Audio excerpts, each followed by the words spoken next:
আসসালামু আলাইকুম। এখন দেখবেন সংবাদ শিরোনাম। গাজীপুর সাভারে আলাদা স্থানে 4টি বাসে দুর্বৃত্তের আগুন, কার্যক্রম নিষিদ্ধ। আওয়ামী লীগের কর্মসূচি ঘিরে সারা দেশে নিরাপত্তা জোর। পদে না থেকেও বিএনপির মনোনয়ন পেয়ে চমক দেখালেন খুলনার নজরুল ইসলাম মঞ্জু। আদর্শের জয় বলছেন জনপ্রিয় এই নেতা। যে ফোনের অপেক্ষায় ছিলাম। ময়মনসিংহের হালুয়াঘাটে বাবা মেয়ের মরদেহ উদ্ধার, গুরুতর আহত অবস্থায় স্ত্রী হাসপাতালে ভর্তি, কারণ খতিয়ে দেখছে পুলিশ। নেত্রকোনায় রাজনৈতিক বিবেচনায় পাওয়া আশ্রয়ণ প্রকল্পের ঘর হাত বদল, গণ অভ্যুত্থানের পর বিক্রি করে দিচ্ছে বরাদ্দ পাওয়া প্রভাবশালীরা। এতক্ষণ দেখছিলেন সংবাদ শিরোনাম, এখন দেখবেন বিস্তারিত। গতরাত থেকে ভোর পর্যন্ত গাজীপুর ও সাভারে আলাদা স্থানে মোট 4টি বাসে আগুন দিয়েছে দুর্বৃত্তরা। তবে এতে কেউ হতাহত হয়নি। নাশকতাকারীদের ধরতে অভিযান চলছে বলে জানিয়েছে পুলিশ। এদিকে আগামীকাল মানবতা বিরোধী অপরাধের মামলায় শেখ হাসিনার বিরুদ্ধে রায়ের তারিখ ঘোষণা ও কার্যক্রম নিষিদ্ধ আওয়ামী লীগের ঢাকা লকডাউন কর্মসূচি ঘিরে সারা দেশে নিরাপত্তা জোরদার করেছে আইনশৃঙ্খলা বাহিনী।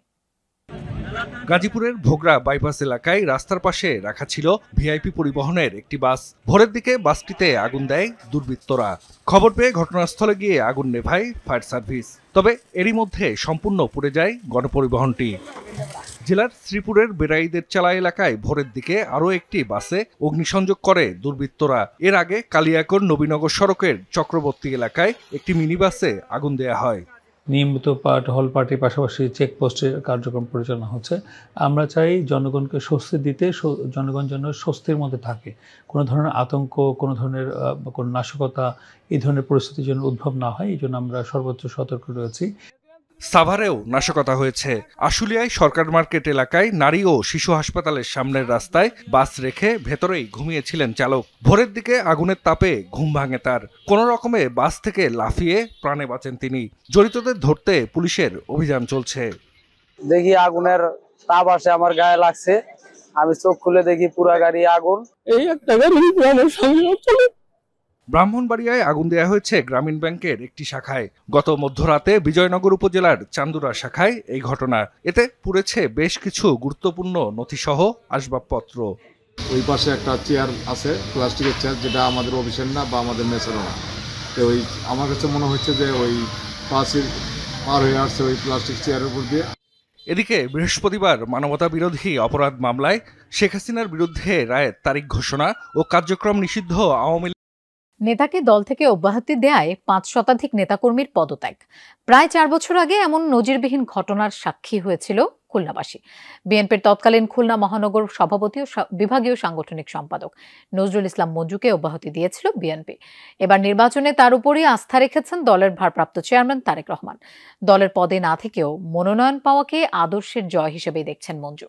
রাজনীতিতে তার উত্থান পতন, সুখ দুঃখ, পাওয়া না পাওয়া এবং আগামীর বাংলাদেশ নিয়ে খোলামেলা আলাপ করেছেন। পেশি বা অর্থশক্তি নয়, রাজনীতিতে আদর্শই শক্তিশালী, তা আবারও প্রমাণ করলেন খুলনার জনপ্রিয় নেতা নজরুল ইসলাম মঞ্জু। 4 বছর আগে দলীয় পদ হারালেও দলের প্রতি আনুগত্যে টলেননি একদিনও। সেই নিষ্ঠারই পুরস্কার পেয়েছেন তিনি। আগামী জাতীয় সংসদ নির্বাচনে খুলনা 2 আসনে বিএনপির প্রার্থী হিসেবে মনোনয়ন পেয়েছেন। 2021 সালের ডিসেম্বরে বিএনপির তৎকালীন খুলনা মহানগর সভাপতি ও বিভাগীয় সাংগঠনিক সম্পাদকের পদ থেকে মঞ্জুকে অব্যাহতি দেয় দল। এতে ময়মনসিংহের হালুয়াঘাটে শ্বশুরবাড়িতে এক গার্মেন্টস কর্মী ও তার 7 বছরের কন্যাকে গলা কাটা অবস্থায় উদ্ধার করা হয়েছে। গুরুতর আহত অবস্থায় উদ্ধার করা হয়েছে তার স্ত্রীকে। এ ঘটনায় আনুষ্ঠানিকভাবে কাউকে গ্রেফতার দেখানো হয়নি, তবে জিজ্ঞাসাবাদের জন্য নিহত গার্মেন্টস কর্মী রতনের শ্বশুর ও শাশুড়িকে আটক করেছে পুলিশ। জেলা পুলিশের পাশাপাশি তদন্ত করছে সিআইডির ক্রাইম সিন ইউনিট। হালুয়াঘাট উপজেলার আমির খাকুড়া গ্রামে শ্বশুরবাড়িতে গার্মেন্টস কর্মী রতন মিয়া ও 7 বছরের মেয়ে নুরি আক্তারকে গলাকাটা অবস্থায় দেখতে পায় এলাকাবাসী। রক্তাক্ত অবস্থায় উদ্ধার করা হয় রতনের স্ত্রী জুলেখা বেগমকে।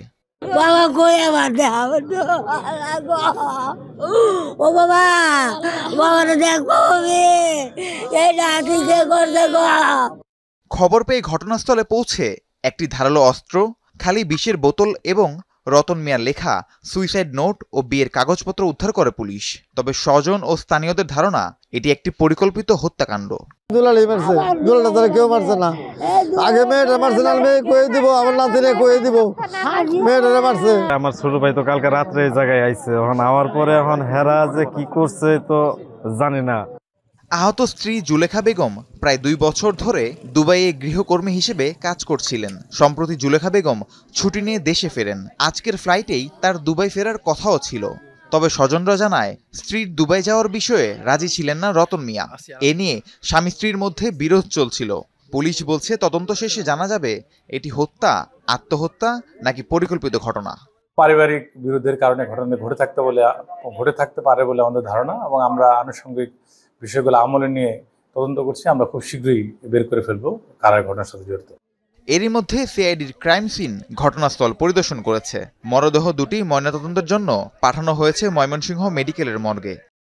নেত্রকোনায় পতিত সরকারের দেয়া জমিসহ আশ্রয়ণ প্রকল্পের ঘর বিক্রি করে দেয়া হচ্ছে। স্থানীয়রা বলছেন, এসব ঘরের বরাদ্দ রাজনৈতিক বিবেচনায় হওয়ায় ঘর পেয়েছেন প্রভাবশালীরা, তাই তারা ঘরে উঠছেন না। উদ্বোধনের পর থেকেই খালি পড়ে আছে 60-70% ঘর। কোনো কোনো স্থানে বিক্রি করে দেয়া হচ্ছে বরাদ্দ পাওয়া ঘর। পড়ে থাকা এসব ঘরের বরাদ্দ চান প্রকৃত ভূমিহীন মানুষ। বিষয়টির খোঁজ নিয়ে নতুন করে তালিকা প্রস্তুত করে উপকারভোগীদের মাঝে বিতরণ করার আশ্বাস দিয়েছেন জেলা প্রশাসক।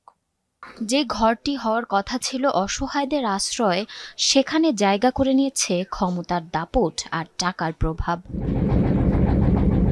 যাদের জমি আছে, ঘর নেই, এমন মানুষের জন্য আশ্রয়ণ প্রকল্পের উদ্যোগ নেয় পতিত আওয়ামী লীগ সরকার। প্রকল্পের আওতায় নেত্রকোনার খালিয়াঝুরির হেমনগর কান্দায় 2022 সালে নির্মাণ করা হয় 350টি ঘর। 2023-এ হস্তান্তর করা হলেও মাত্র 95টি বাদে বাকি সব ঘর এখন তালাবদ্ধ। স্থানীয়দের অভিযোগ, আশ্রয়হীনদের দেওয়ার কথা থাকলেও বেশিরভাগ ঘরই বরাদ্দ পায় তৎকালীন প্রভাবশালীরা। প্রয়োজন না থাকায় এখন বিক্রিও শুরু করেছে তারা। 60,000, 65,000, হ্যাঁ, এই 1 লাখ এরকম বিক্রি করতেছে। কিন্তু যারা বাড়ি ঘর বেশি আছে, মানে সুখ সুবিধা, ওরার ঘর দর বিক্রি করে যাইতেছে। কিছু বেশি কিনে হইতাছে, কিছু মানুষের দহলেও আছে, কিছু কেউ হামাইছে থাকতেছে এইভাবে। শুধু হেমনগর কান্দাই নয়, জেলার বেশিরভাগ আশ্রয়ণ প্রকল্পেরই একই অবস্থা। ফাঁকা পড়ে আছে অধিকাংশ ঘর। নির্মাণের কয়েক বছরের মাথায় ব্যবহারের অনুপযোগী হয়ে পড়েছে। ঘর নির্মাণে নিম্নমানের উপকরণ ব্যবহারের অভিযোগও করছেন বসবাসকারীরা। অনেক ঘর আছে বৃষ্টি পরে, জানালা খুলে জায়গা, দরজা খুলে জায়গা, এটা মেরামত করছে না। তো আর লড়ার লাগে ঘুমাইতে পারি না, বয়ে উঠো রে ঘুমাতে কেলা খায়া।